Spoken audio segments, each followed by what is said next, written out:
next, the First Lady of Shomrei Torah, our President, Sheryl Sarin.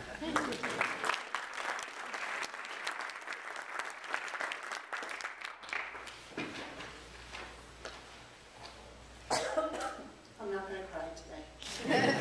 Why not? Okay, first I want to welcome everybody tonight. We're here to honor a very special man, Sheryl Skolnick. So I have two quick questions for all of you. First, who are the founders of the Sheryl Skolnick fan club? I bet you didn't know one existed.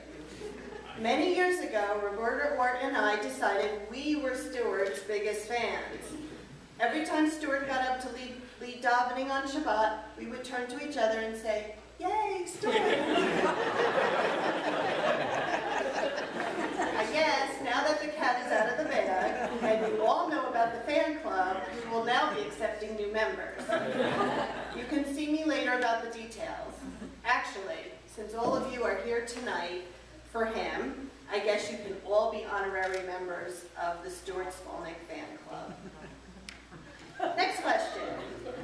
What is the best place and the worst place to be in the sanctuary on Shabbat morning? The best place to be on Shabbat morning is sitting in the pew right in front of Stewart, listening to his beautiful melodic voice as he is davening. The worst place to be on Shabbat? On deck to read Torah right after Stewart. Because everyone has heard his beautiful melodic voice. It is not only Stewart's voice that is beautiful, but who he is. He is kind and caring, calm, reliable, humble, a good listener, knowledgeable, a teacher, a supporter, and a friend to so many here at Shomrei Torah. We honor Stewart tonight for all the time he devotes to our shul, whether he's working on ritual matters, helping us to figure out how we are going to celebrate all our holidays, strategic planning, tutoring, teaching the Shabbat regulars or our B'nai Mitzvah students, leading davening or preparing for the high holidays as our cantor. Stewart's commitment, energy, and dedication never wavers. He works so hard and never looks for recognition or praise. So tonight we give Stewart the acknowledgement and the thanks that he so deserves.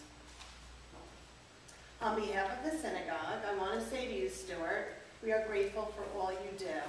Yasher koach, kol hakavod, toda rabah, anything else I could say in Hebrew? For all the positive differences you have made here at our shul. We are truly blessed to have you, Anita, and your family as part of our synagogue family. Mazel tov on this well-deserved honor.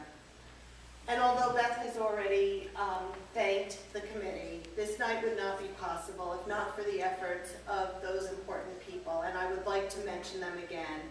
Dan Seplow, Arlene Marks, Adrian Podell, Cindy Merker, Beth Julie, and Mike Marks. Toda Rabah, thank you for planning such a wonderful, wonderful, and special night.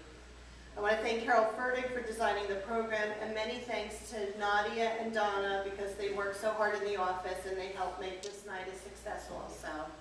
So in conclusion, thank you, all of you, for joining us for this very special evening as we honor Stewart.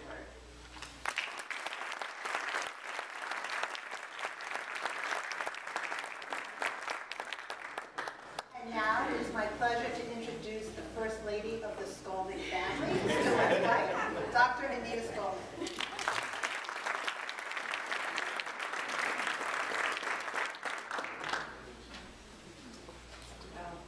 I don't think I can speak quite as eloquently as everyone else, but I would like to first thank, again, everybody for coming.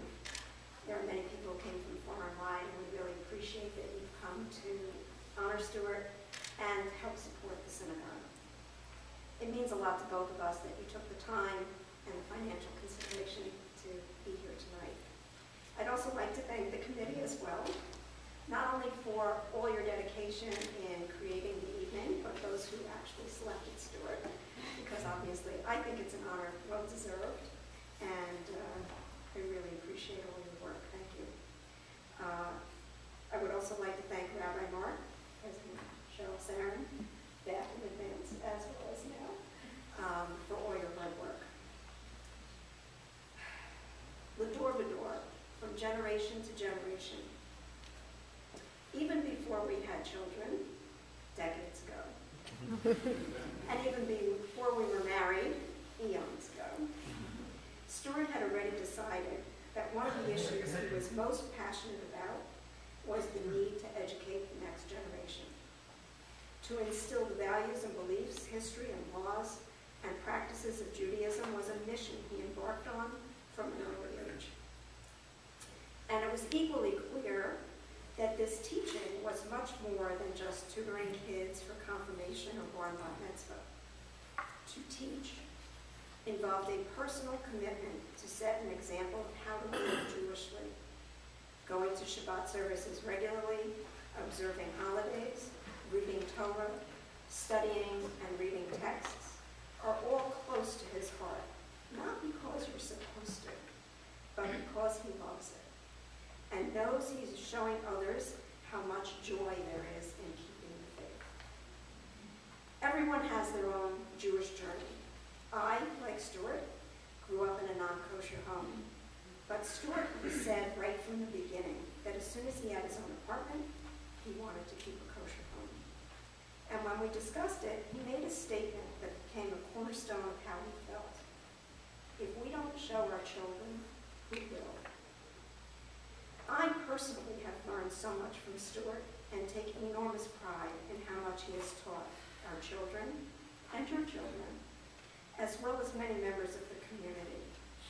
He has stretched himself over the years and challenged others to do the same. It has been particularly wonderful to watch his cantorial evolution, taking voice lessons and learning the high holiday services. Thank you for giving him that opportunity. He really does love chanting with you and for you. So my last thanks goes to Stuart. You have made Shabbat, Passover, and all the holidays such a joy. You have inspired me to become a better and more committed Jew. You have been a light to me and to so many others.